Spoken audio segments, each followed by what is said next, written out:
আমরা এর আগে গুটি কলমের কিভাবে করতে হয় সেটা সেটা আপনাদেরকে আমি দেখিয়েছিলাম। আজকে গুটি কলম আজকে কাটবো আমরা। গুটি কলম এইগুলিকে কিভাবে যত্ন করতে হয়, কিভাবে এগুলিকে রাখতে হয়, কোথায় রাখবেন, কি জায়গায় রাখবেন এবং কিভাবে অনেকগুলো শিকড় বের হবে, সেই বিষয় নিয়ে আজকে আমরা বিস্তারিত আলোচনা করব। আপনারা ধৈর্য সহকারে আজকে ভিডিওটা দেখতে থাকেন এবং এই চ্যানেলটাকে সাবস্ক্রাইব করে বেল বাটনে ক্লিক করে আমাদের পাশে থাকেন এবং আজকে দেখে রাখেন যে গুটি কলম শুধুমাত্র কলম করে রাখলেই হয় না এবং সেখান থেকে কিভাবে কেটে নিতে হয়, কেটে নেওয়ার পরে কি করতে হয়, এই সবিস্তার আজকে আলোচনা করব। দেখতে পাচ্ছেন গুটি কলম শিকড় কিন্তু খুব একটা বের হয় নাই, যতটুকু বের হয়েছে এটাকে পরিপূর্ণভাবে শিকড় বের করার জন্য আমরা আজকে এই গাছ থেকে এই কলমটাকে আলাদা করে নেব।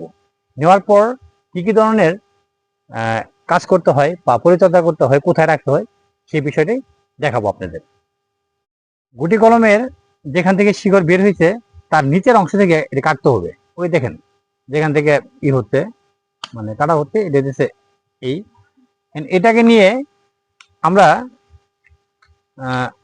একটু ডালপালা একটুখানি ছাঁটাই করে দেব, কিন্তু খেয়াল রাখতে হবে নিচে যে মাটির বলটা আছে এটা যেন না ভাঙে।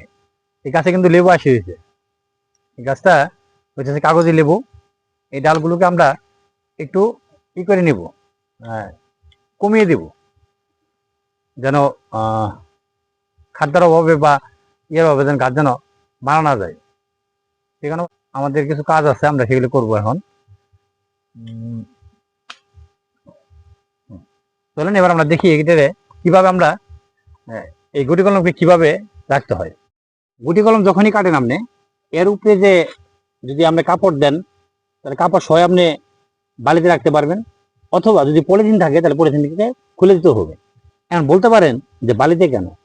বালিতে যদি আমি এটা রেখে একটা সেমি সাইডে রেখে দেই এবং যদি বালিতে যদি পানি দেই, এই বালতির নিচে কিন্তু অনেকগুলো ছিদ্র করা আছে, তখন এই পানিগুলো নিচ থেকে ঝরে পড়ে যাবে।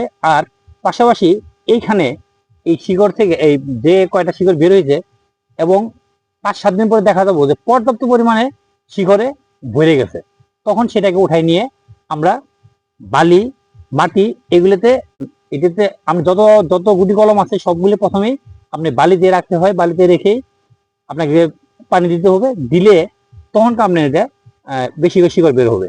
তো আমরা এখন বালিতে দেই, এটা একটু ই করে নেন, বালিতে একটু ফাঁকা করে নেন, দেন পরোটা দেন, একটু ই করে দেন। হ্যাঁ বাস বাস, গসা লাগাইয়েন না, কারণ যাতে গসা লাগলে শিকড়গুলি ভেঙে যাবে আর বালি আর উপরে যাবো আরো।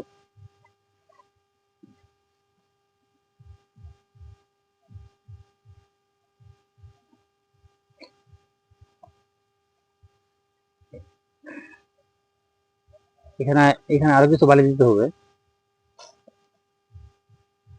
বাস লাগবে না। এর উপরে আমরা এখন পানি দিয়ে দেবো।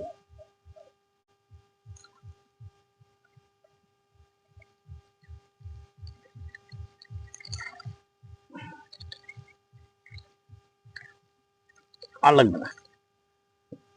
এভাবে যদি আপনি কোনো সেমি শেডে যদি গাছটাকে যদি রেখে দেওয়া যায়, তখন দেখবেন যে গাছে নতুন করে যখন কুই বের হবে তখনই বুঝতে পারবেন যে এখানে শিকড়ের পরিমাণ অনেক বেশি হয়েছে।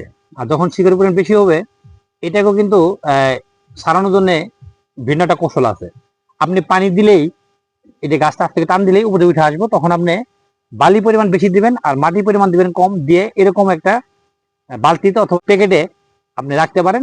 সেখানে রাখার পর যখন এই পর্যাপ্ত পাতা পত্র ছাড়বে এবং পাতা পত্রগুলো ছাড়ার পর বুঝতে পারবেন যে গাছ আপনি পুরোটাই আছে, তখন সেই প্যাকেট কেটে নিয়ে আপনি টবে লাগাইতে পারেন অথবা আপনি খেতে লাগাইতে পারেন, যেখানে আপনার মন চায় সেখানে আপনি রোপণ করতে পারবেন।